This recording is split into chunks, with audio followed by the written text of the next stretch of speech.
Hey everybody and welcome back to another video. This is How to Invest, Spencer here, and this one is going to be a comparison between Penn National Gaming stock and DraftKings. So as you guys know, I like to start off with the market cap, and for Penn National it is just under $13 billion, and for DraftKings it is just under 24. So DraftKings is about double the market capitalization currently. The second thing I want to get into is their current price to earnings ratio. For Penn National, they are a 23 or just under a 24, and the average for the S&P currently is about 25 to 29. So even currently, this is undervalued. And looking forward, they are going to be earning about a 17 or 18 P ratio as they will continue to earn more and more revenue each quarter. If we look at the past quarter's results, we can see that they earned just under $5 billion and almost $2 billion of that hitting the bottom line, which is just incredible just how early stage of a company this is. And if you look at the year-over-year growth for the quarter, that's over 400%, which is just outrageous. Anytime you have even a double-digit number in year-over-year growth for the quarterly revenue is phenomenal, and to be up over not only 100%, but 400% for year over year is just phenomenal. Their EBITDA is 1.2 billion, which is also phenomenal for the early stage company that they're at. And then if you look at the balance sheet, it is quite strong as well.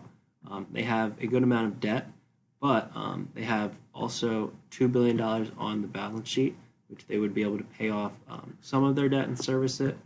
And I just don't really see the debt as a problem because it's not out of hand, and they're currently making money hand over fist and have really no problem paying this down if they needed to. But they're using a lot of this money to reinvest into the company and really not take this as a short-term view and really kind of trying to make this a longer-term growth story.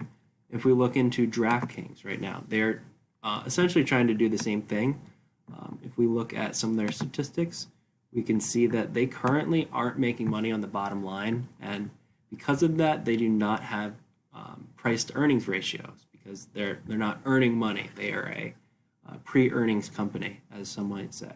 Now, people use price to sales ratios to kind of measure how expensive or how cheap a stock is compared to how much product they're moving or how much money they're making from whatever product or service they're making, and their price to sales right now is just under a 22. If we take a quick look back to Penn Nationals, they're just under a 3 at 2.6, which is still a little bit expensive. A cheap price to sales ratio would be anything under maybe a 1.5 or under a 1, some would consider, but in my opinion, price to sales doesn't really matter as much when you're earning money on the bottom line, and your price to earnings ratio is really low compared to the rest of the market. But 21, almost 22, is very high for any company. Even a company with this amount of growth ahead of it and this amount of rate that they're growing at, it's still very, very high and rich. So it's just saying that this company is being charged at a premium currently. If we look at their last quarterly results, they are currently earning $1 billion from their last quarter, and they are growing at a 319% rate, and their gross profit is just under 300 million, and their EBITDA is negative 1.1 billion. So per EBITDA terms, Penn National is making almost $2 billion more per quarter, which is just outrageous, and they're also growing at a faster pace. So that's what really puzzles me about why people are so drawn towards DraftKings as opposed to Penn National. I think part of it may be that they think DraftKings is cheaper because people are just misinformed, maybe because they go and look at the stock price and say, oh, well, DraftKings is $59 and Penn National is up to 81. I might just buy the cheaper stock, or actually think that the stock's cheaper because of just the price per share. But that is a very common misconception that the price per share really doesn't mean anything in the long run. Like, especially with um, fractional shares, it's really just kind of become obsolete, and a lot of companies are almost not even paying attention to it. But if I were Penn National, maybe one thing to consider, maybe doing a stock split, because it tends to, for the younger investors, they tend to go towards the cheaper stocks because they think having more of a certain stock is more valuable. But just throwing ideas out there at this point. But the one thing that also I may say that DraftKings has over Penn National is their balance sheet. So currently they have more cash on their balance sheet than their debt, so they would able to service all of their debt and have a still cash on their balance sheet, which is very positive and very strong.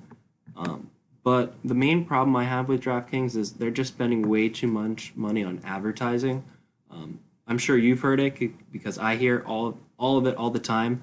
DraftKings seems to be advertising on any platform that I go on. I will hear it at least 3-4 times a day. I don't know if it's just maybe it's my targeted audience, but I mean I don't gamble, but I sure get the advertisements a lot, and it really shows in their operating margin and just that they're not able to make money currently because they're spending so much money on advertising.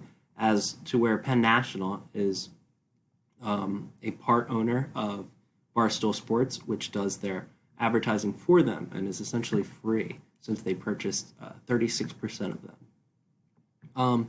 And then since I am more bullish on Penn National, if you guys haven't been able to tell yet, I did want to get into the technical analysis because I won't do this as like an initial research for a new stock, but as I become more and more bullish on maybe an industry or a certain stock, if I like where the stock is heading and I have a good bullish thesis on it, I will then go and do the technical analysis. And if the technicals aren't lining up, then I'll continue to track that stock, but I might just not buy it at that situation.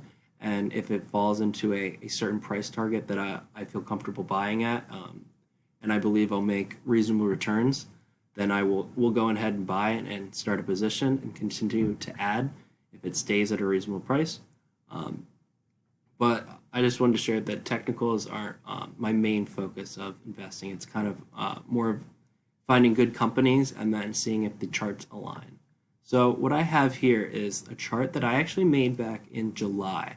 So I made a video on July 5th about Penn National, and I drew these lines, just kind of lining up some of the peaks from the pre-run after the lows of the pandemic. You can see back here. And then I lined up some of the peaks from back when it was falling off after its crazy run after the pandemic, and then after some of the runs after the start of the new year, which is kind of the bull run that happened after the election, after we got some clarity, and people were just buying stocks hand over fist. So we can see here it kind of lined up here in May. We kind of had a bottoming out, and then it hit here again in November. There was a lot of tensions around the election time. Again here in the end of August is usually a seasonally weak period. And then it lines up here again to the pre-pandemic, kind of showing where the trajectory was heading. Now this is about a 25% increase per year if we're looking at the slopes of this line. So it is just a very stable growth indicator, so, showing just if this stock were to be less volatile, that this would be a good, stable range for the stock to be in. And of course, once it breaks under these ranges, would be a good buying opportunity. Anytime within the box is kind of just a time where you have to pay more attention to the stock and where you have to get into the shorter intervals on the candles and really tell where the direction of the stock's heading. So if you can tell once it hits here, maybe you could have sold some around 56, and then it goes back down to about maybe 50. And then once it hits the top of the box, would obviously maybe be a good time to sell once it doesn't break through. You can see there's a good resistance line there at the top of the box. And then another good buying opportunity would be back down here when it breaks the box. But if we're looking more recently, I said I made the video in July. We'll move over here. Oh, a little too far. I made it July 5th, so right here. And I said that if it falls below these lines, then it will definitely be a very good buying opportunity. And even at these levels, it was starting to become attractive for me. I didn't start a position at these periods. I started, where is it? Right at about 70, I started a position and then really started buying right here at the triple bottom that occurred. Anytime you see a triple bottom or a triple peak, it is a very, very either bullish indicator or bearish indicator. So if you see a triple bottom, it would be a very bullish indicator that this is a very good support line for the stock. You can see here this occurred over almost a month, maybe a month and a half, where the stock would hit about $65, bounce right about off of it, jump back up to 70, 72, fall all the way back down to 65, jump back up, and then fall back down to 65. And it never broke the 65 line for less than maybe like an hour or two. Anytime I tried to buy, it was very, very brief. I would go back during later in the day, and it would say, "Oh, dang it! I should have bought more," because it was up a couple percent off the bottoms, and I never got it to where these wicks are down here. I think it hit almost $60. I think it was almost in the 50 ranges. But if we see here in the past week, it has broken out. Last week, going into the end of the week, and even just most of last week, it was all green, and we had a lot of turbulence last week. There was a lot of volatility, and we did have red days in the market for the indices, which is very rare recently. We've had a lot of rotation in the market and a lot of money funneling from one side of the stock market, such as energy, back into tech, and then vice versa. But throughout all of last week, it was consistently green, which is just a very bullish sign when it's able to shake off kind of what the feeling of the market is and really just take in buyers. And off of the lows from August 20th, we can see it broke through the 5-day moving average. The next day it broke through the 10 and the 25. The next day it broke through the 50.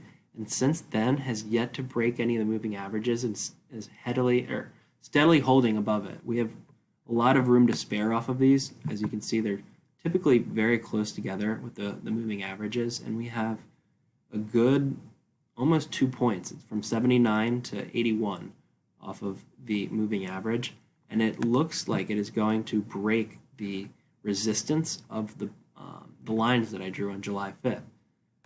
As we said before, we want most of the growth to occur within this box, so we don't have to do too much thinking, and we can just sit back and watch it print us money. But if it does break above the box, that would be the second box. That would be a sell indicator showing that it's become overvalued, or just honestly taking off too fast, unless they're very substantial catalysts.